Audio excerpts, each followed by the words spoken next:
Look, I don't know if I'm the first person to tell you this or not, but most coaching programs are scams. I've spent close to 150K on coaching programs in my life, and some experiences were terrible and a waste, and others were incredible and life-changing. In this video, I'm going to show you how to spot the scammers, what to do if it's too late and you're already in too deep, and what I do to vet my advisors, because I've been burned before, so I'll share what I'd wish I'd known earlier, what I'd wish someone would have told me. And you won't need to take any notes. I'm going to give you a template that you can just download and use as kind of like a bribe to get you to watch to the end. So let me tell you a story about scammers, one I think you might be able to relate to. See, I got into consulting because of previous business success, and I was never formally trained in marketing, and I just got real world results and people wanted to know how I did it, so I helped them. And when I realized how much fun it was helping other people with their business, I kind of became addicted and I decided that I wanted to have more clients. So I started Googling and learning. About a week or two passes and one morning, 5:30 a.m., I'm scrolling Instagram and I see this ad. And it's from a marketing company and they've got lots of promises. So I book a call and it's expensive and I enrolled. Now, I'm not saying I didn't learn stuff, because I did. And in those early days, it really helped me get my consulting business together. But most of the other people in the program didn't. They felt scammed. And for good reason, because most of them were scammed. Most people just didn't get the results they were promised. And when they complained, they were told stuff like it's their fault, or they weren't trying hard enough, or they didn't want success enough, or that they were told that they weren't willing to do the work, or that they should upgrade to the next level of the program because that's where the real results are going to be. Most of these people were sold into a program that they should never have been in. Now, I've since distanced myself from that company as much as possible. And last time I heard, they were shut down by the FTC because of thousands of complaints of pissed off people. But companies like this one, they exist right now. So it's weird because I'm in an industry full of scammers and I know this. And I guess for the last year or so, I've been wrestling with how do I separate myself from that stuff and trying to figure out how to market myself to the world without looking like these actual legitimate scammers. And it's forced me to learn a few things. So let's get into it. Because I'm not actually some butthurt person with an axe to grind. Not at all. Mentorship is genuinely the fastest way to level up. Ask anyone who's successful at anything, and they'll tell you that they had mentors at different stages for different reasons. The problem is that for people who don't naturally have these mentors around them, they need to reach outside their circle for help. And for the few that are brave enough to reach outside, these people are often the most vulnerable. And there are bad actors out there who will absolutely take advantage of that. And there are companies that started with the best intentions, but then incentivize their sales teams to close everyone, even if they're a bad fit. I mean, there are a million stories of companies that started out good, but then optimized for revenue and then turned into big pieces of shit, right? So then how do we spot the scammers? I'm going to quickly cover this part because by the end of the video, it'll be kind of obvious how to spot the scammers. But there are some giveaways, some caution signs. They may have a lot of lifestyle FOMO in their marketing. They may have a cult-like following. They may monetize proximity. They may give off guru vibes. Their website might read like a motivational speech. The thing is, either of these things in isolation can be said about many good, ethical people. But when they start to stack up, that's when something starts to stink in the kitchen. Now, before I share what I do to vet my advisors, and I'm going to give you the template, I want to quickly talk about what if it's too late and you're already in too deep. So there are a few things you can do depending on what stage you're at. If you're about to sign up, don't worry, by the end of this video, you'll know exactly what to do. But what about if you're part way through already? Let's say you're in a 6-month arrangement and you're 50% of the way through. Ask yourself, are you 50% towards the result that you wanted? If the answer is yes, then happy days. If the answer is no, then you need to reach out and start shaking some cages. The time to raise the flag for extra help is now, not later. So be tenacious, don't take no for an answer and keep shaking that cage until either you start getting the results that you wanted or they get so sick of you bothering them that they're just going to refund you. Because you can be sure that as soon as your time is up with that program or coach, that's it. Your time is up. You're done. So your time to act is now.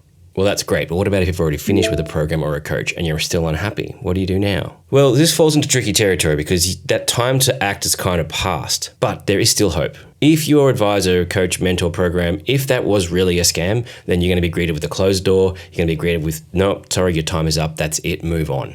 But if they're genuine people, then they'll invite a conversation. They'll want to know why you're not happy. They may even offer you some more help. There are good people out there that genuinely want to help. But what about if it's in the past now? Now look, when we get burned, it hurts. Sometimes in really surprising ways. If you're in this situation, it sucks. I'm sorry this has happened. But you know what? You'll be okay. You'll learn from this. But whatever you do, don't allow them to stop you from growing in the future, because that's probably the worst damage that these scammers can inflict. You don't need to forgive the scammers. You just need to move on and figure out what you want to do next, and then go for it. Okay, so that's what to do if you're already in too deep. Hopefully that's not you and you're still bushy-tailed and bright-eyed. So I'm going to show you how to avoid being in a situation with a scammer advisor ever. So here's how I vet my advisors now. And it's real easy. I wish someone would have told me this years ago.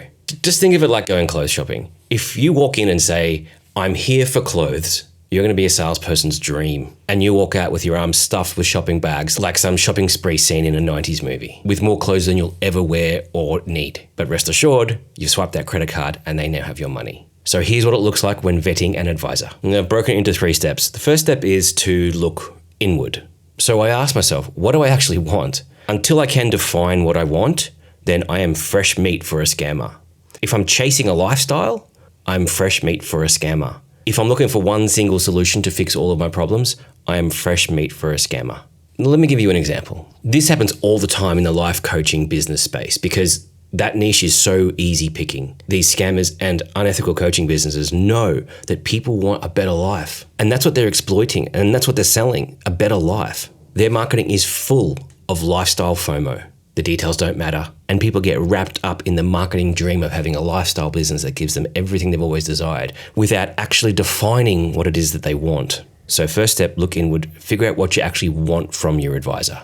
Second step, once I feel like I know what I'm looking for, it's time to go shopping. This means I'm going to start researching and learning. And maybe it turns out that I don't even need an advisor. Maybe I could figure this out myself, which often is the case. But during this process, and the way that the internet works now, you've been searching and clicking, and next thing you know, you served a bunch of ads. And whether it's something that you've discovered by yourself or an ad that you've seen, you won't even really remember it, but you'll somehow come across a magical solution. It will suddenly appear. Maybe they're legit, maybe they're not. But by this point, you're a much smarter version of yourself. You know what you want, and you're more easily able to see through lifestyle marketing or something that looks too good to be true. So you keep looking until you find yourself consuming some content that's giving you some aha moments. That's a good sign that the person knows what they're talking about and not just blowing smoke up your ass and trying to pull the wool over your eyes. See, the place that you're looking to arrive at is being able to see the challenge that you face, to be able to see the divide between you and that success, because then you're in a position to find an advisor to help bridge that gap. And the keyword is help, because advisors help you do the work. That's how this whole thing works. But in crappy marketing, you'll be able to spot messages that make it sound like magic, that it's easy. Those two are alarm bells. So at this point, you've probably been researching and actively shopping for a while now, and have likely glossed over tons of scammers, so well done. But let's say you land on someone, right? And you think, you know what? This guy, this girl, this person makes a lot of sense. So what do you do next? Well, this is the easy part. If it's under $1,000 and you feel like, you know what, this is an okay risk, I'm aware this could be absolute junk, but just go ahead and buy it. You're probably on the safe side by this point. And if it turns out it's not exactly what you'd hoped for, you're probably still able to extract some value. But if the investment is real money, then you book a call and you talk to them. If they're a scammer, they'll have a salesperson that will body you up as smooth as silk. If they're a scammer, they'll pressure you to buy today. If they're a scammer, they'll get inside your head and make you think that the only way to get what you want is to go with them. And looking back at some of the stuff I've been sold into, it really is just cult-like behavior. So to hedge against these scammers, you kind of need to be able to hold 2 things in the air at the same time. On one, this person could be a scammer. But 2, this person could actually become a wonderful addition to this season of my life. So come to the call prepared with questions all written down on a note, just like this, and cross them off and write your answers. This is the download that I have for you with the link below, because you're going to need this for the final step, and that is to sell the idea to your current advisor. That's right, we all have someone in our lives who's further ahead at whatever it is that you're looking to do. Maybe a spouse, maybe a parent, maybe a boss, maybe a successful friend in business, someone who's also lost a lot of weight, whatever it is you're trying to do. Whoever the smartest person is in your world, just reach out to them. I'm sure they would love to help. Trust me, when someone says, hey, you're smart at stuff, what do you think of this idea? You'll be surprised at how many people will just give you their time and wisdom. So go to this person, tell them what you're thinking of doing, warts and all. Because if you can sell them on the idea, you're in. And if they have questions about it that you can't answer, awesome. Now you can take those questions back to this new potential advisor and you can ask them. It's really that simple. When it's not right, you'll know because it won't be clear and you'll have to rely on your feelings. And feelings are just that, they're feelings. And a slick salesperson will know precisely how to give you the right feelings to take out that credit card against your best interests. But when it's right, you'll also know because the path will be clear and obvious. You'll have a plan, accountability, support, and it will appear as if not moving forward is simply now just wasting time. The majority of coaching programs are scams, but now you know how to figure out who's out to hurt you and who's out to help you. If you want to get more clients, use the How Many Clients calculator link below. Otherwise, this next video is about how I trick my brain to get more shit done without any overwhelm. I'll see you in the next video.